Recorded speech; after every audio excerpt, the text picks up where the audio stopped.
Well, good evening, everyone, and welcome. It is October 27th, 2021, and the time is 6 p.m. This is the time and place set for Sacramento County to conduct an informative budget workshop for the public. And we're pleased to have each of you here today, along with a complement of staff from Sacramento County. So my name is Robert Bendorf, and I will be facilitating the workshop session today or this evening. And this workshop is being conducted as part of the county's efforts to enhance public understanding of the budget and engagement in the budget process, and will include an overview of general budget concepts as well as detail on the county's budget.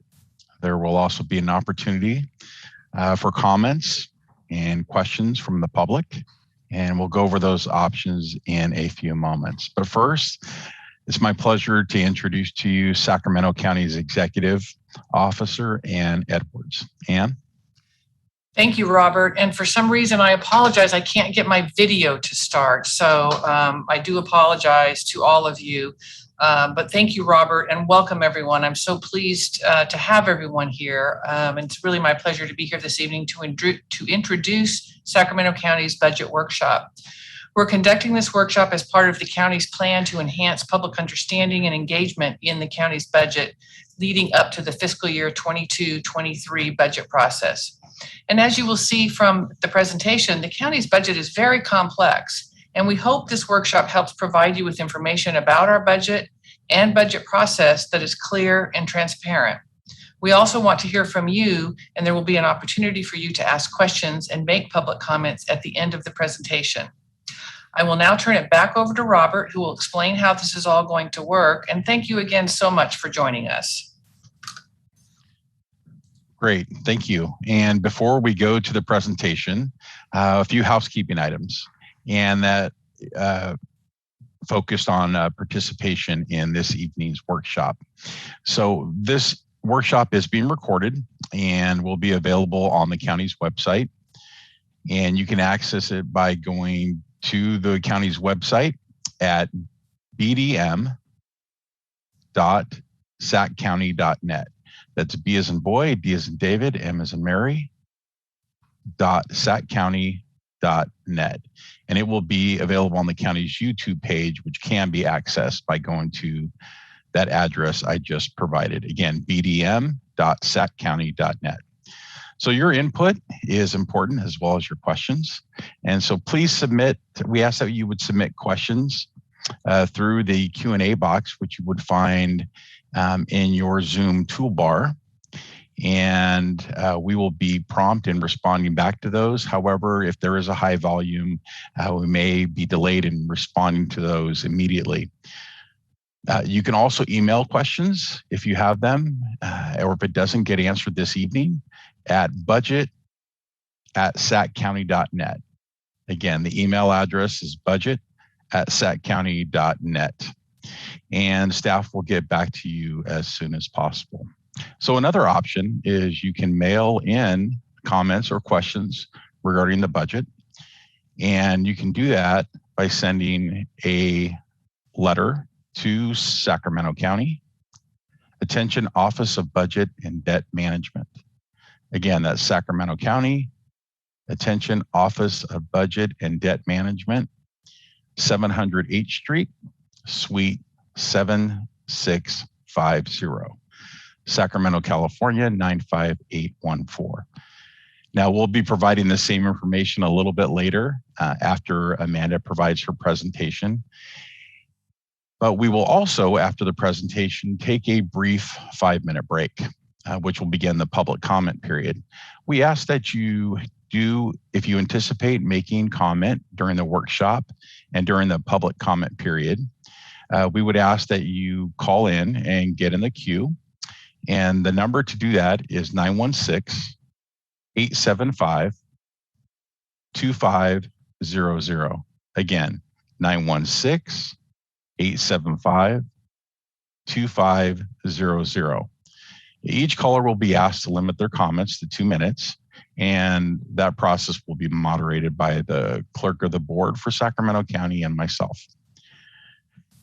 So again, we thank you all for being here and providing you those options to comment and ask questions. And we'll go over those again a little bit later. And you'll see some of those options too flash as a banner across the screen. So without any further ado, I would like to introduce to you Sacramento County's Chief Fiscal Officer, Amanda Thomas. Amanda? Thank you, Robert, and thanks to all of you for participating. I truly appreciate your interest in learning more about the county's budget. And I'll say that being relatively new in this role, I'm still doing some learning myself.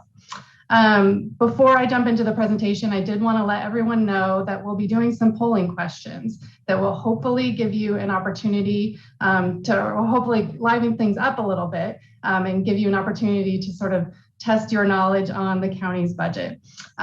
Just to break it up and give you all a break from hearing my voice, Robert will be running the polls. I will, at the end of each poll, I'll let you know the answer to the question. So with that, let's go ahead and get started and jump into the presentation. So in terms of the overview for this presentation, I'll really be covering 4 general areas.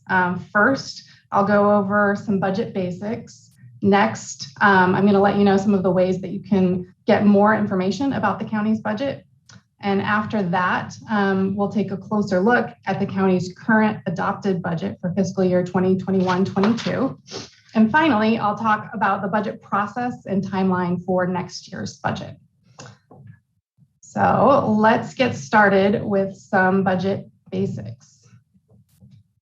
Okay, so what is a budget?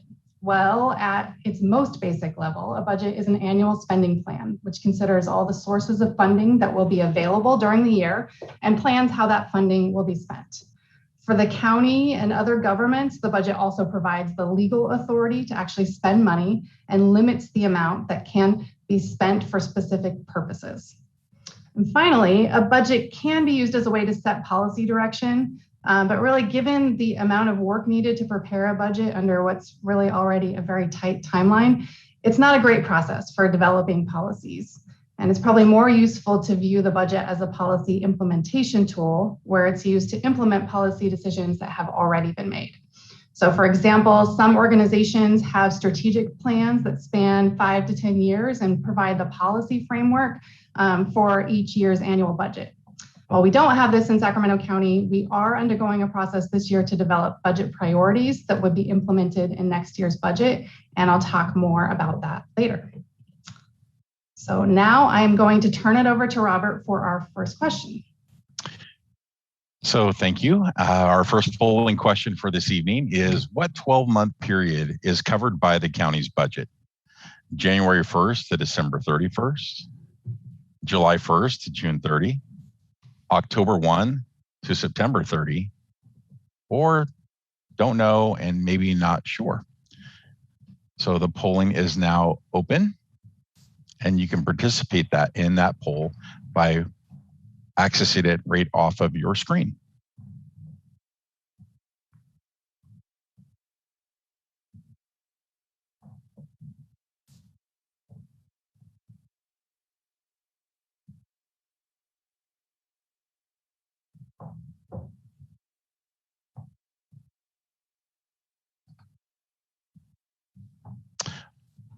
All right, let's close the polling and look at our results.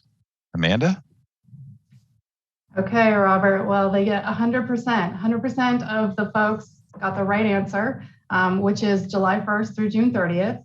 And that's what's referred to as our fiscal year. You probably already heard me use that term. And the county's fiscal year also aligns with the state's fiscal year.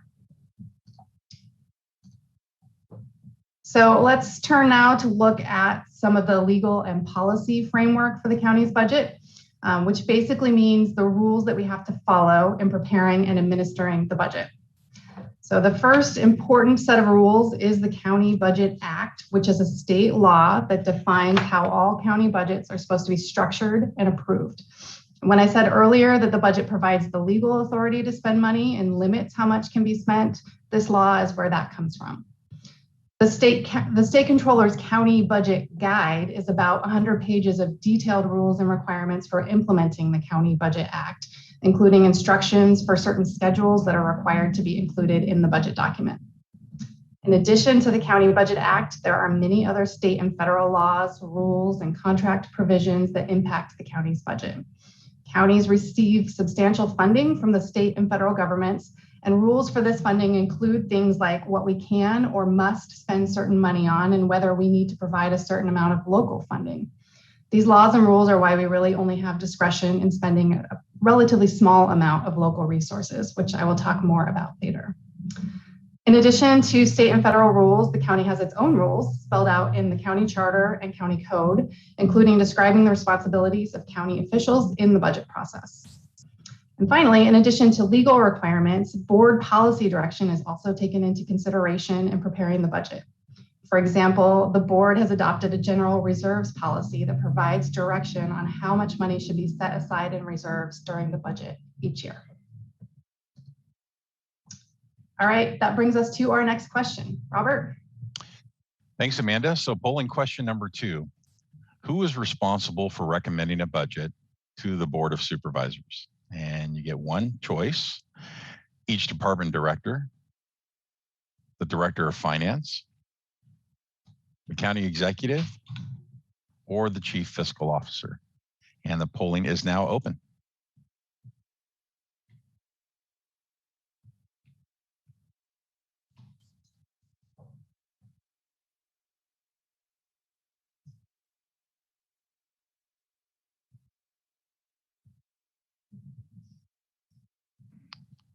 Okay, why don't we go ahead and close the polling and let's take a look at our results. Amanda? Okay, 100% again, Robert. This is a pretty informed group. The correct answer is the county executive, and that's actually one of the provisions that's spelled out in the county charter. So of course, in addition to the county executive, there are many people involved in the county's budget process, including about 25 different county departments who are responsible for preparing a requested budget for the coming fiscal year and monitoring revenue and expenditures during the fiscal year. The fiscal staff in each department are really the experts on the revenues and expenditures in their departments, and they work with their department management to prepare departmental budget requests. The county's budget process is administered centrally in the Office of the County Executive. The Office of Budget and Debt Management, which I oversee, is a division of the Office of the County Executive. And our role in the budget process includes developing fiscal policies for recommendation to the board, preparing discretionary and semi-discretionary revenue projections, and I'll explain what that means a little bit later, providing budget instructions to departments, reviewing and making recommendations regarding departmental budget requests, and working with departments to monitor budget status throughout the fiscal year. The County Executive Cabinet, including the Deputy County Executives, reviews information and recommendations regarding department budget requests and makes recommendations on funding levels to the County Executive based on available funding and alignment with county policies and priorities. As we already discussed, the County Executive makes final decisions and recommends a budget to the Board of Supervisors. The Department of Finance is responsible for administering the county's financial management system that has all the data used to prepare and administer the budget, and also determines the final ending balances at the end, the final ending fund balances at the end of the fiscal year. As already discussed, the Board of Supervisors provides policy direction and then reviews the budget recommended by the county executive, makes any revisions, approves, and ultimately adopts the budget. And finally, members of the public influence budget decisions by providing input, for example, by contacting board members or commenting at public meetings. So in the presentation up until now, I've referred to a budget, but it's important to understand that the budget goes through several stages before it's formally adopted. The first stage is what we refer to as the recommended budget, which is the county executive's initial proposed spending plan for the upcoming fiscal year. The recommended budget is submitted to the Board of Supervisors before the end of the current fiscal year and is generally available for review 10 days prior to the board meeting where it will be heard. The approved recommended budget, or what we sometimes just call the approved budget, is the recommended budget as revised and approved by the Board of Supervisors by June 30th. It authorizes spending for the first 3 months of the new fiscal year until the board formally adopts the budget. The revised recommended budget is the approved budget, revised to reflect proposed changes, including things that could not be known at the time the recommended budget was developed, such as actual ending fund balance numbers and changes in the state budget. This budget is also released 10 days prior to public hearings. The adopted budget is the budget formally adopted by the Board of Supervisors and is the revised recommended budget as revised by board actions at the September budget hearings.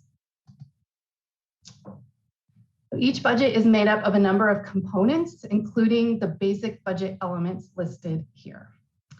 The county budget includes multiple funds, which are discrete pots of money that have their own sources of revenue.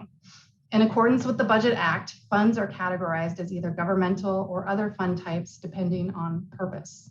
For example, the general fund, which is the main operating fund of the county and includes all discretionary revenue, is a governmental fund. Other fund types include enterprise funds, which provide services to the public, like garbage collection and airports, and internal service funds, which provide services to other county departments, such as information technology. Budget units are the level at which most budget authorization is made. That means that with some exceptions, during the fiscal year, departments can move expenditures around within the budget unit without board approval, but cannot exceed the total authority for the budget unit. However, moving budget from salary and benefits to another object like services and supplies requires board approval. Budget units often correspond to departments, but some departments have multiple budget units. Programs are discrete accounting units with expenditures and revenues that a budget unit is divided into. Fund centers are also discrete units of expenditures and revenues that a budget unit is divided into. And sometimes a fund center is the same as a program, and sometimes a program includes multiple fund centers. Fund centers don't appear in the budget document, but are in the county's financial management system, and really we use them to track revenues and expenditures. Objects are groupings of like accounts, such as salaries and benefits, services and supplies, and equipment. And accounts are the lowest level at which we budget for and track revenues and expenditures. So examples of accounts would include things like retirement costs, office supplies, or professional services. And like fund centers, these don't appear in the budget document, but are in the financial management system. This slide lists some of the key terms and concepts that are important for understanding the county's budget and budget process, including some of the information that I'll be going over in the following sections. Appropriations means the authorization in the budget to spend money. It is not a requirement that the money be spent, only an authorization and a limitation on spending at certain levels. Revenue is money that comes to the county from outside sources. At Sacramento County, we classify revenue into categories depending on how much discretion or flexibility the county has in spending the money.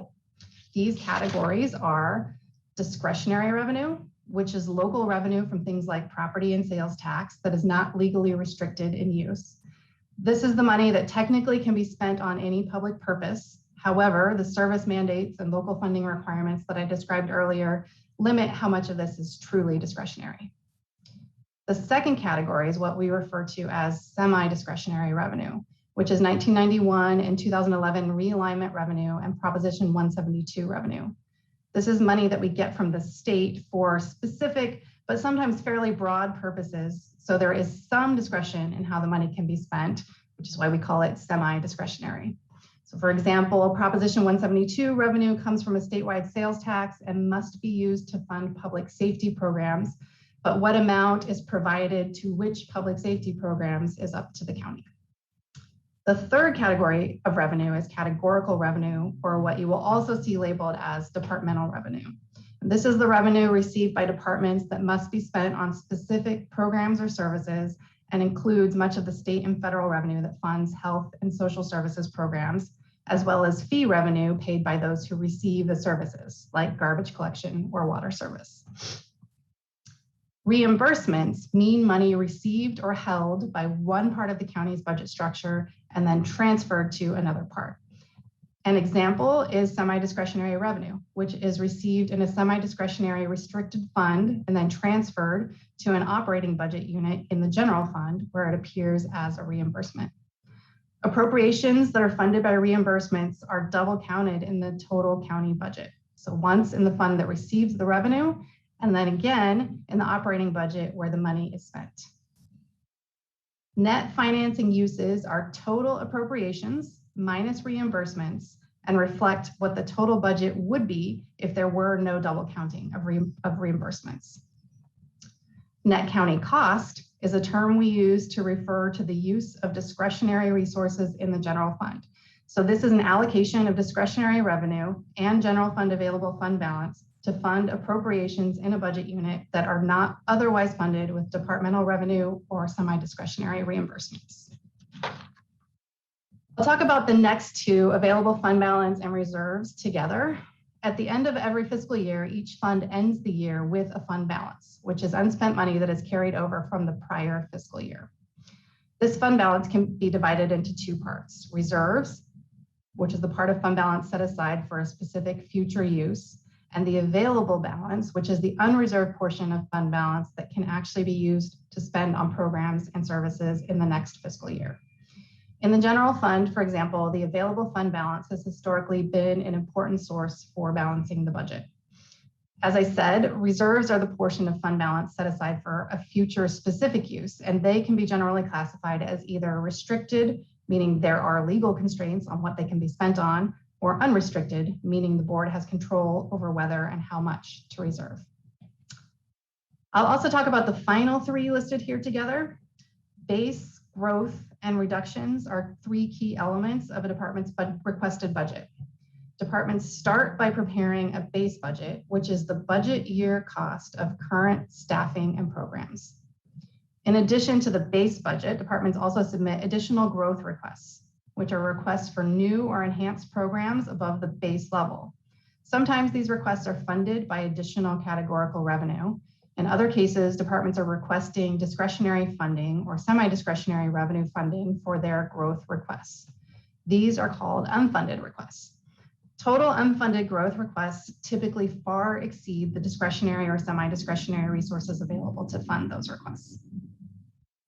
The county generally does not backfill reductions in categorical revenue or net county costs, or with net county cost or semi-discretionary revenue. And departments prepare reduction scenarios that describe what reductions will be made due to the loss of that revenue and what the impact of those reductions will be. In years where the fiscal situation is challenging, general fund departments are given targets for net county cost and prepare reduction impact scenarios if they have to make reductions to meet the target. This information is then carefully reviewed to evaluate whether it would be appropriate to restore some or all of a reduction, considering other needs and the general fund's discretionary resource availability. So this list identifies some of the key issues that go into developing the county's budget. An important consideration is the county's role as a provider of both municipal and countywide services. And municipal services are the services provided only to residents who do not live in a city, like sheriff's patrol, planning, code enforcement, water service, garbage collection, road maintenance. Countywide services are services we provide to residents whether they live in the unincorporated area or cities. And these include things like corrections, prosecution, and health and human services programs. Even though most discretionary revenue comes from countywide revenue sources, because we have such a large unincorporated area, this revenue must also be spent on municipal services. A second consideration is our role as a provider of state programs, including mandated programs, versus addressing local priorities and services. As I've already alluded to, not only do we get much of the money for the programs we provide, especially health and social services programs, from the state and federal government, but many of these programs have level of service requirements that are not fully funded and or require us to spend a certain amount of local money. As I described earlier, for discretionary, semi-discretionary, and categorical revenue, the different categories of funding we receive limit our flexibility and how we can fund programs and services. And this is also impacted by the state budget, since we get so much of our revenue from the state. We often don't know exactly what the state budget will mean for us until after it is adopted in June. And the final consideration I'll mention here has to do with the county's labor agreements. Salary and benefits costs are one of the largest components of the county's budget. The county has 30 different bargaining units, and agreements with those unions determine things like the cost of living adjustment, or COLA, that will be provided to employees each year, which can have a significant impact on county costs. So now that we've talked a little bit about what goes into developing the county's budget, I want to go over some of the ways that you can learn more about the budget. All of the information I'm going to go over in this section is available on the Office of Budget and Debt Management webpage at bdm.saccounty.net. First, I'll talk about the budget document. As I mentioned, every year the county produces 3 budget documents: the recommended budget, the revised recommended budget, and the adopted budget. The adopted budget reflects decisions that have already been made, while the other 2 documents are proposals to the Board of Supervisors that can be reviewed prior to budget hearings in June or September. The recommended and revised recommended budget documents include different information, but the basic format is pretty similar. Because the recommended budget document is the most comprehensive, I'll use that as the example for this section. And it includes the county executive budget message, which provides a narrative overview of the budget, and the main budget document, including a section on general budget information, the summary schedules that are required by the County Budget Act, a summary of positions, budget unit detail, and a glossary of terms. In the next slides, I'll go through some of the examples of budget unit detail to give you a sense of the information that's included in that part of the budget document. So this is an example of some of the pages for the Department of Child, Family, and Adult Services to illustrate what the budget unit pages look like. So the first page for a budget unit shows a simplified organization chart, a bar chart showing the staffing trend, and pie charts that summarize financing sources and financing uses. After the first page, there's a page that shows the total budget for the budget unit by program for the current fiscal year, the prior fiscal year, and then changes between the 2. It also summarizes the revenue, reimbursements, and net county cost. There's also a page that breaks out the budget unit by expenditure and revenue object, and also includes a narrative explanation of significant changes in the budget. Following the pages for the budget unit as a whole, there are then pages for each program. In this case, it is Child Protective Services, one of the programs in the Child, Family, and Adult Services budget. Again, this shows appropriations, reimbursements, revenue by object, and net county cost. Although not shown here, there's also narrative information explaining major changes by program. The program pages also include a listing of recommended growth and a description of what the growth includes. That takes us to polling question number 3. Robert. Thanks, Amanda. How many pages long is the fiscal year 2021-22 recommended budget document? Less than 100 pages, 100 to 400, 400 to 800, more than 800. And polling is now open.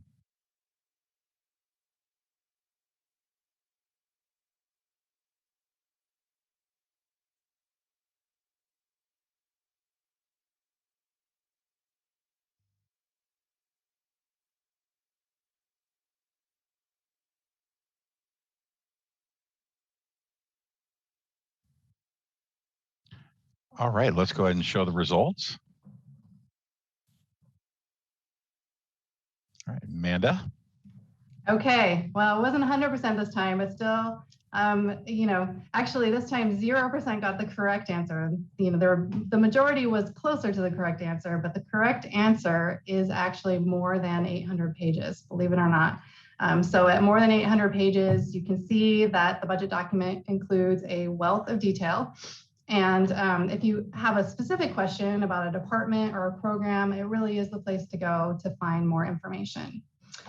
However, if instead what you're looking for is just a high-level overview of the county's budget, The 8-page budget in brief is probably more what you're looking for.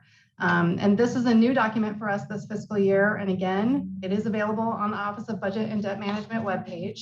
And as you can see from the first page, which is shown here, it provides overall information on where the county's money comes from and how it's planned to be spent. And then as shown here for Health and Human Services, the budget in brief also provides a summary for each of the county's functional areas, including major initiatives that are planned for the current fiscal year. In addition to the budget in brief, we're also excited to announce the launch of the county's Budget Explorer tool, which can also be accessed from the Office of Budget and Debt Management webpage. This tool allows you to explore a breakdown of the county's budget by agency, budget unit, and object through a series of interactive charts.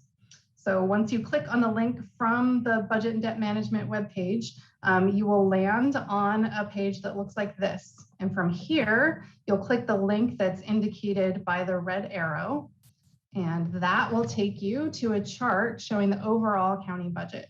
The box on the left-hand side, outlined in red here, shows totals for appropriations, revenues, and reimbursements, and use of fund balance. And then the tabs at the top, which are outlined in green here, allow you to switch chart views. If you click on any bar on the chart indicated by the red arrow here, it will allow you to drill down further into the budget. So after clicking, the next level of detail is the breakdown by agency. And from here, you can click on any bar or agency name to drill down further. This will take you to a breakdown by budget unit within the agency that you clicked. So for example, this is showing budget units within the social services agency. And you can click again to drill down even further. And this will take you to a breakdown by object within the budget unit, which is the lowest level available. As mentioned, at each level, you can switch the view by selecting a different tab at the top of the page. So for example, if you click on percentage, as shown by the red arrow, it will display the selected data as a pie chart. And if you click on the summary tab, it displays a data table for the current view. At any time, you can navigate back to an earlier view by using the breadcrumbs that are outlined in the red box here. There's also a help feature indicated by the question mark in the top right that will explain all of this as well. And that's really a quick summary of this new tool, but I really hope that you all take the time to check it out for yourselves. Okay, so in this next section, I'm going to go over the current fiscal year 2021-22 adopted budget in a little more detail. So this diagram lays out the basic fund structure of the county's budget. And as you can see, the county's all funds budget totals approximately $7 billion of appropriations, including $2.6 billion for enterprise and special revenue funds, $3.4 billion for the general fund, and $989 million for restricted funds, which receive revenue and transfer it out to operating budgets in the general fund. So for example, as indicated by that red dashed box here. And as I mentioned earlier, these reimbursements result in a double counting of appropriations in the all funds budget. And that brings us to our next polling question, Robert. Thank you, Amanda. How many separate funds are included in the county's budget? Again, a single choice polling question. 12, 58, 177, or who knows? We'll open the polling.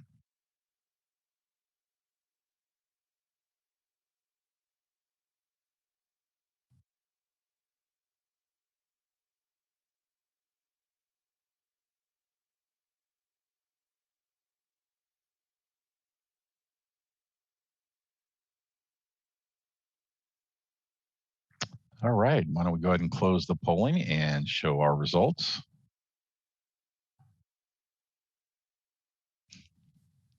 Okay, so this is a group with a little bit of a sense of humor, but but many of them did choose the right answer, which is 177. So as you can see, the county's budget is indeed quite complex. Okay, so this chart here really just shows a different way of looking at the all funds budget.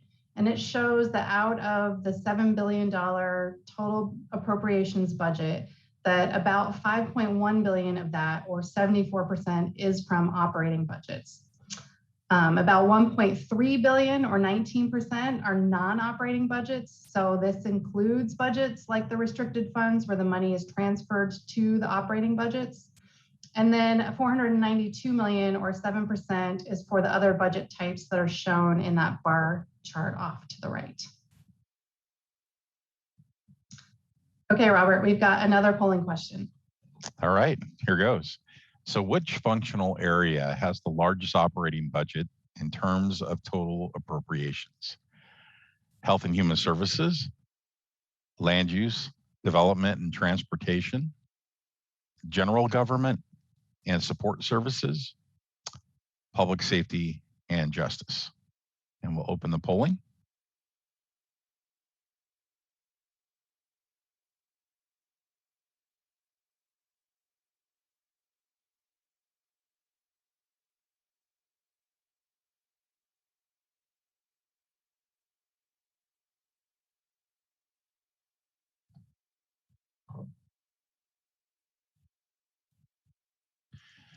All right, why don't we go ahead and close the polling and show the results. Okay, so a few folks got this one right. And if we actually turn to the next slide here, I will show you what the answer is. And the answer is Health and Human Services, which is represented by the yellow slice of the pie at the bottom. And this chart is showing us the all funds budget by functional areas, which reflect the general type of services that are provided. I will mention that on this chart that large green other category includes the non-operating and other budget types that we saw on the previous chart. So it's really all of the other slices that are showing us the operating budgets. And when we look at it this way, we can see that $1.93 billion, or 28%, is Health and Human Services. And that includes departments or programs like Health Services, Child and Adult Protective Services, Homeless Services, and various assistance programs. Many of the programs that we provide on behalf of the state fall into this area. The second largest functional area, which I think was the other popular choice on the poll, is Public Safety and Justice at $1.12 billion, or 16% of the total budget. And this includes departments and programs like the sheriff, probation, the district attorney, funding for the courts, correctional health services, and the public defender. And then the next largest is Land Use, Development, and Transportation at $812 million, or 12% of the budget. And this includes departments and programs like planning, transportation, code enforcement, and airports. So if we shift gears just a little bit now and look only at the general fund, so instead of the all funds budget, we're focusing in just on the general fund budget here. And that, again, that includes most of the county's operating departments and is where our local discretionary resources are budgeted. The general fund budget totals approximately $3.4 billion in appropriations.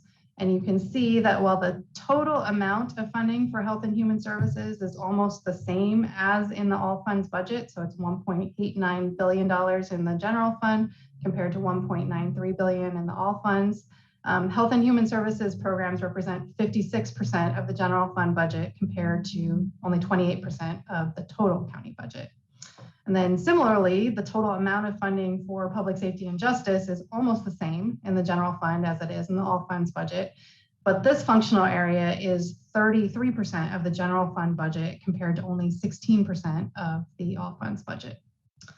On the other hand, the general fund includes only $22.5 million in the Land Use, Development, and Transportation functional area, which is 1% of total appropriations, compared to $812 million, or 12% of the total county budget. And that really reflects the fact that many of these programs are budgeted in special revenue or enterprise funds that are financed with dedicated revenue. So this chart is showing how much of the general fund budget is funded by the different categories of revenue we discussed earlier. The largest share of the general fund budget, $1.3 billion, or 39%, is funded by departmental revenue, with the vast majority being federal and state revenue received to fund the health and human services programs that we provide. At $844 million, semi-discretionary reimbursements that I discussed earlier fund 25% of the general fund budget. This funding also mostly goes to health and human services programs, but also to a lesser extent to public safety and justice programs. And then discretionary revenue and reimbursements total $740 million, accounting for 22% of funding, and use of available fund balance in the general fund, which is also a discretionary funding source, represents another $171 million, or 5%. And that brings us to our next polling question. Thank you, Amanda. What is the largest source of county discretionary revenue? One choice: income taxes, sales taxes, property taxes, or none of the above. And we'll go ahead and open the polling.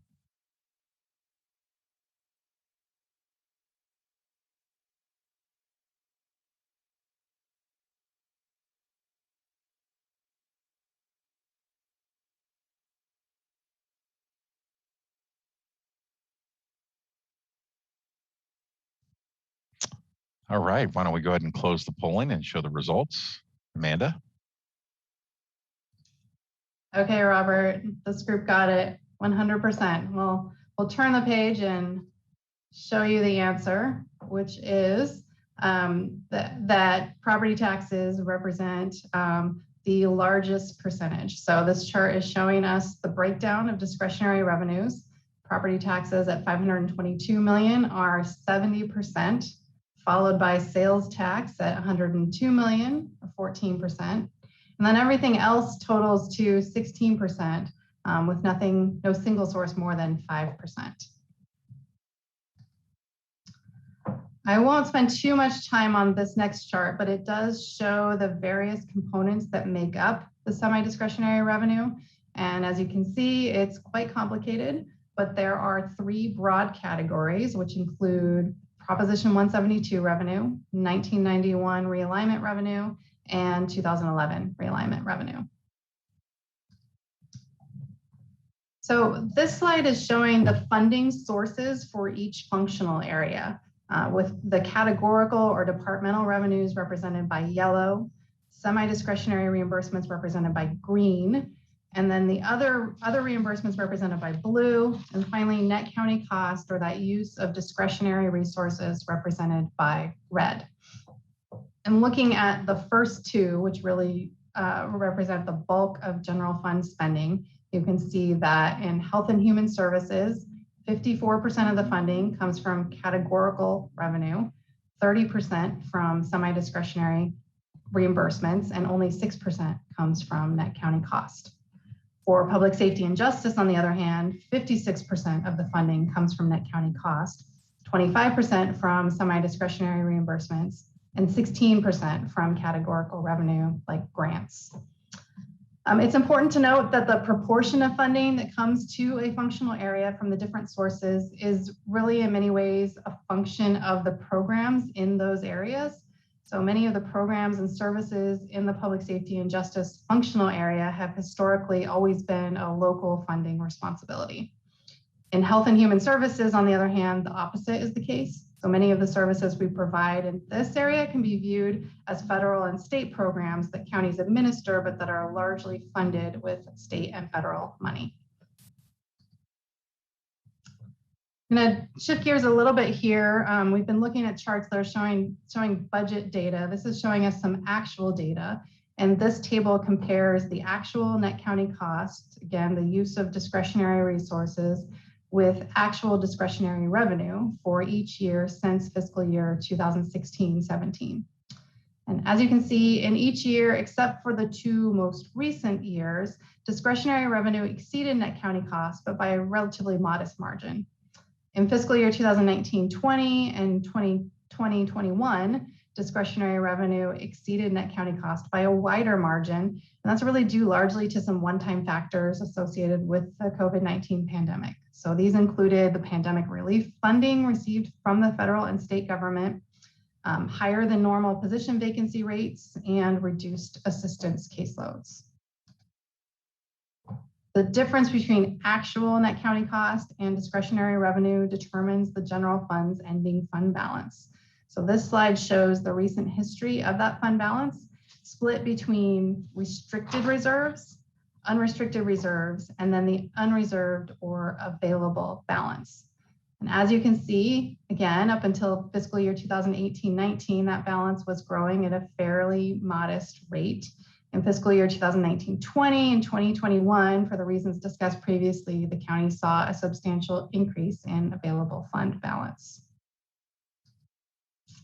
Which brings us to our final polling question. All right, thanks, Amanda. Compared to other large counties in California, Sacramento County's discretionary fund balance as a percentage of total revenue is among the highest, about average, or among the lowest. And we'll open the polling.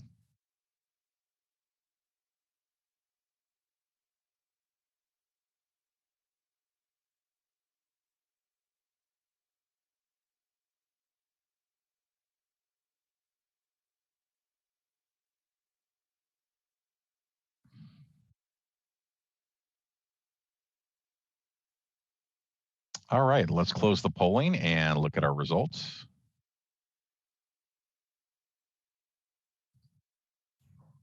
Okay, so it looks like the majority, well, about 50% guessed the correct answer, which is among the lowest. And if we go to this chart, we can see that displayed here. So our discretionary fund balance in the general fund as a percentage of general fund revenue is actually quite low compared to other large counties in California. So this chart is showing that as a percentage of revenue for those other counties. And just so that we're comparing the same year for everyone, I do want to point out that this data is for fiscal year 2019-20, which means that it doesn't include the fiscal year 2020-21 increase that I showed you on the previous chart.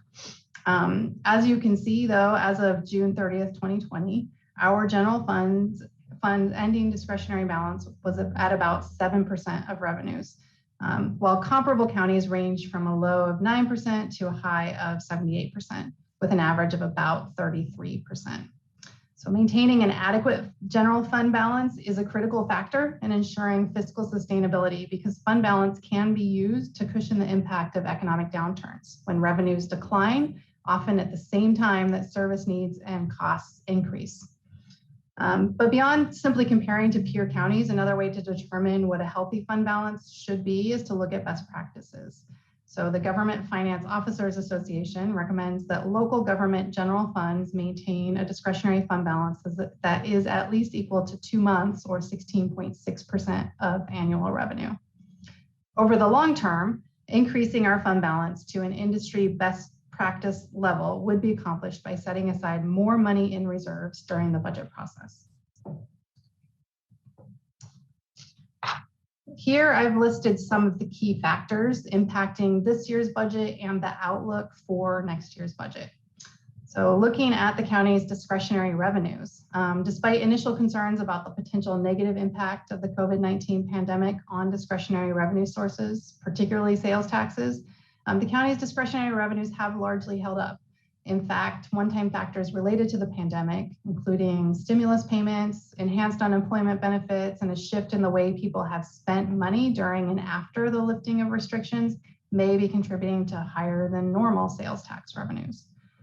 Additionally, the county, along with other local governments, has received substantial funding from the federal government to respond to and recover from the pandemic. Most significantly, we were allocated approximately $300 million, of which $150 million has been received in local fiscal recovery funds under the American Rescue Plan Act. We're currently planning how that money will be spent, and we'll be making a recommendation to the board on funding allocations at the November 2nd board meeting.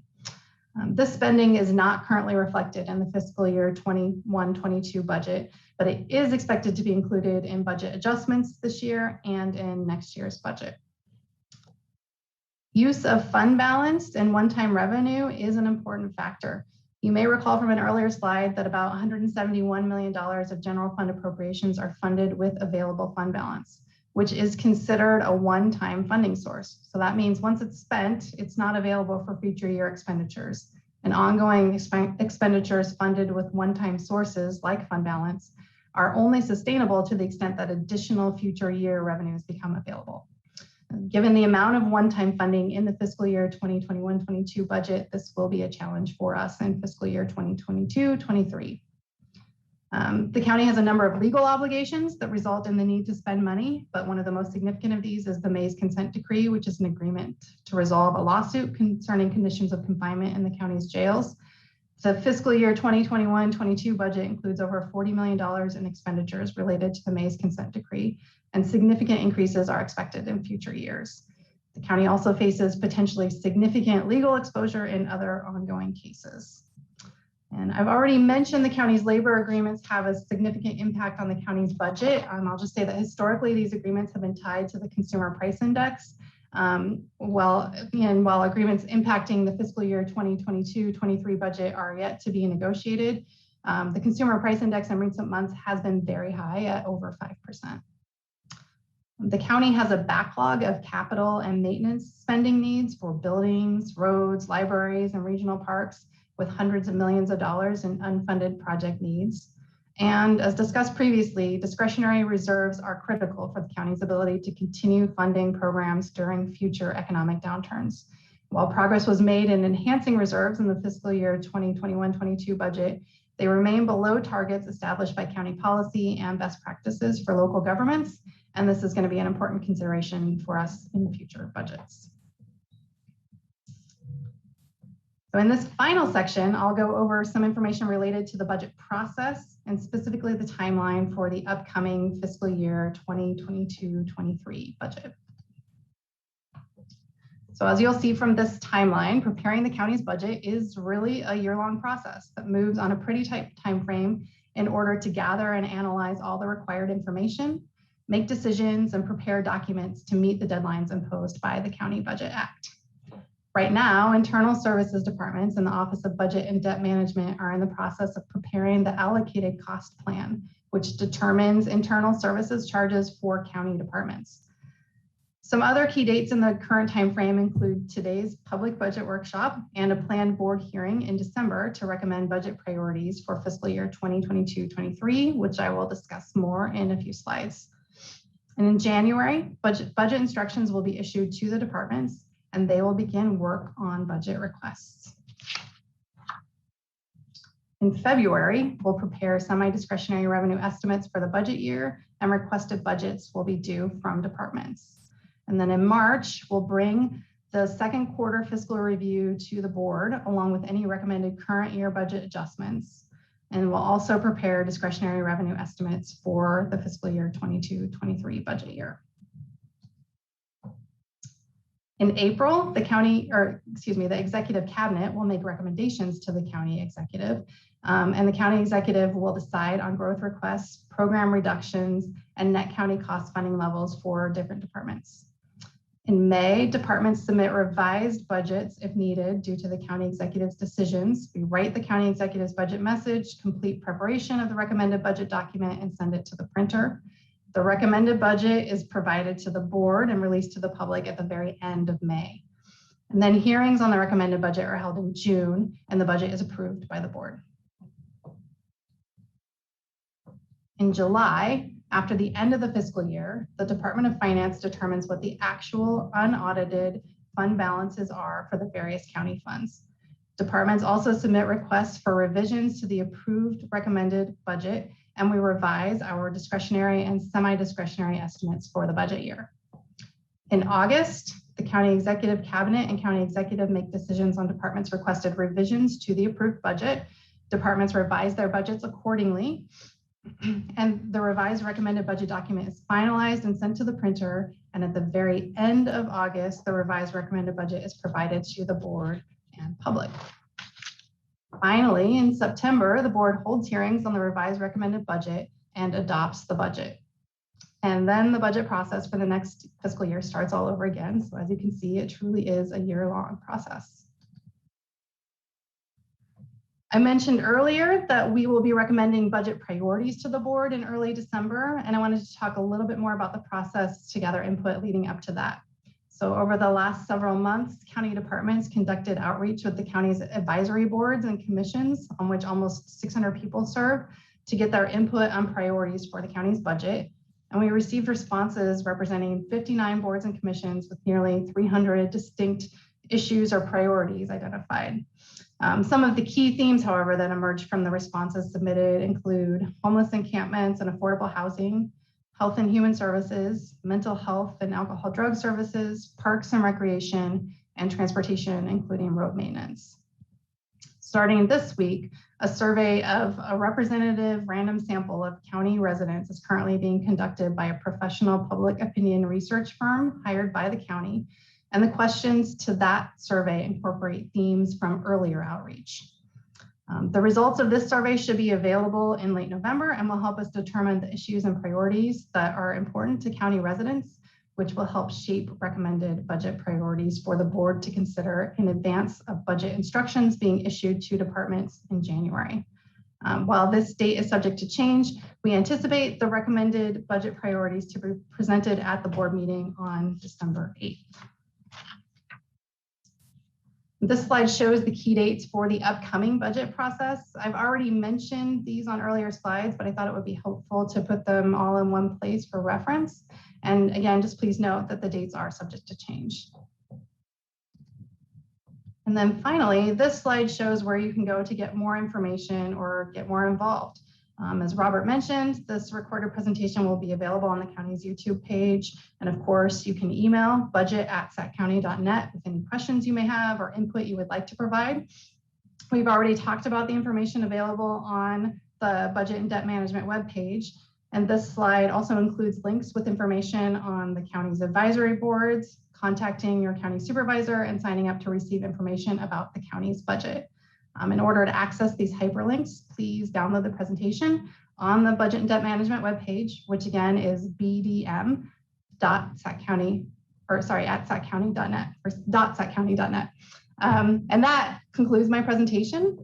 Thank you for listening. I hope you found the information useful. And at this point, I will turn it over to Robert.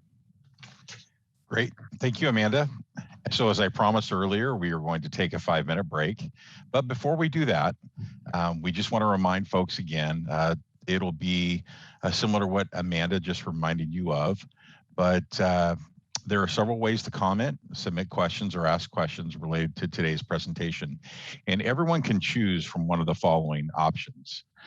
For public comments, again, about Sacramento County's budget during the comment period, which will be upcoming after the break, you can dial 916-875-2500. That's 916-875-2500. That number is at the bottom of your screen currently.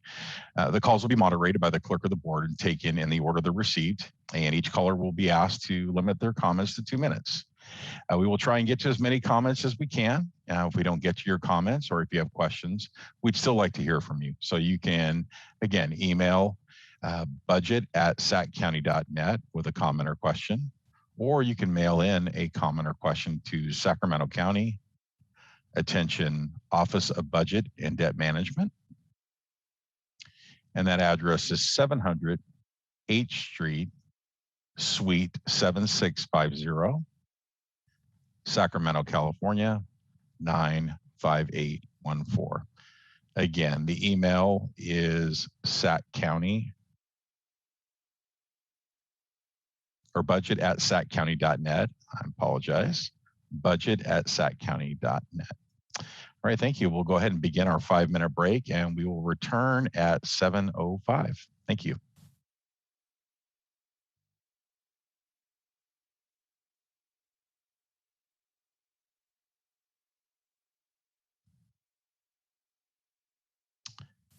All right. It is 7:05, and we are at that part of the presentation where we will accept public comment. But before we do, I just wanted to remind folks that if you missed a portion of the presentation this evening or would like to refer back to it, you can certainly do that. And you can go to the county's YouTube page where there will be a recording that is accessible of tonight's workshop. And you can access that by going to bdm.saccounty.net, and you will find the link to the county's YouTube page, or you can search directly in the YouTube application. Again, you can go there get there by going to BDM, D as in boy, D as in David, M as in Mary, .saccounty.net.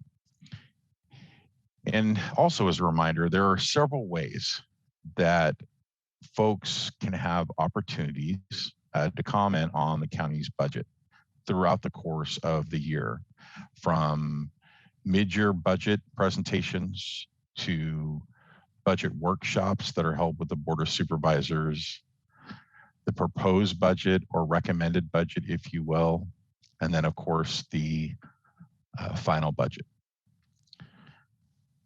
All right, so having said that, I will ask the clerk of the board to queue up the first call.